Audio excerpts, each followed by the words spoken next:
Assalamualaikum warahmatullahi wabarakatuh. Selamat pagi dan salam sejahtera untuk kita semua. Untuk pertemuan pertama mata kuliah studi kelayakan bisnis, saya ingin menjelaskan beberapa hal. Yang pertama terkait dengan pengertian studi kelayakan bisnis.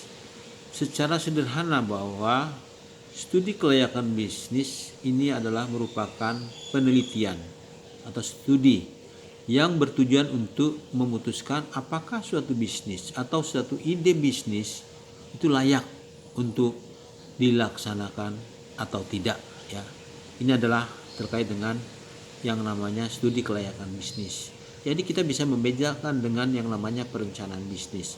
Perencanaan bisnis itu adalah bisnis yang sudah ada atau bisnis baru yang akan kita kembangkan dan kita rencanakan ini sudah akan kita jalankan, ya. Jadi itu adalah pengertian dari studi kelayakan bisnis.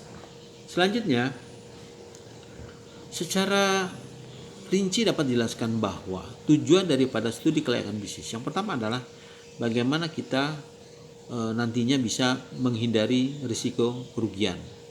Kemudian yang kedua adalah memudahkan dalam kaitan dengan perencanaan, kemudian memudahkan dalam kaitan dengan pelaksanaan pekerjaan, dan juga aspek pengawasan dan pengendalian. Jadi kita memudahkan pengawasan dan pengendalian.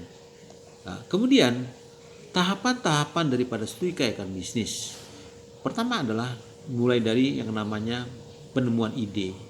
Kemudian lakukan selanjutnya adalah tahapan penelitian dari kelayakan bisnis. Di sini termasuk beberapa hal. Yang pertama mengumpulkan data, mengolah data, menganalisis, kemudian menyimpulkan dan juga membuat semacam hasil dari apa yang kita lakukan dalam kaitan dengan penelitian tersebut. Nah, kemudian baru dilakukan yang namanya tahap evaluasi. Nah, setelah tahap evaluasi baru tahap pengurutan dari kelayakan apa yang nanti akan diusulkan untuk dilaksanakan dalam kaitan dengan bisnis tersebut. Kemudian baru ke tahap rencana pelaksanaan. Kemudian tahap pelaksanaan, ya. Dan ini adalah hal-hal yang terkait dengan tahapan dalam kaitan dengan studi kelayakan bisnis. Kemudian bagaimana prosesnya? Pertama ya kita tadi ya mengumpulkan data dan informasi. Kemudian kita melakukan pengolahan data, menganalisis data, mengambil keputusan dan juga memberikan rekomendasi atau usulan apa yang akan dilakukan. Nah, selanjutnya mengenai bidang ilmu yang terkait dengan studi kelayakan bisnis. Di sini banyak sekali aspek karena adalah bisnis yang terkait dengan studi kelayakan bisnis. Yang jelas pertama mungkin ilmu hukum, ya. Kemudian ilmu manajemen sumber daya manusia.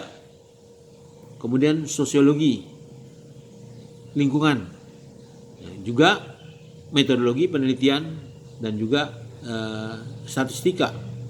Dan jelas yang laginya adalah yang terkait dengan yang namanya ilmu komputer.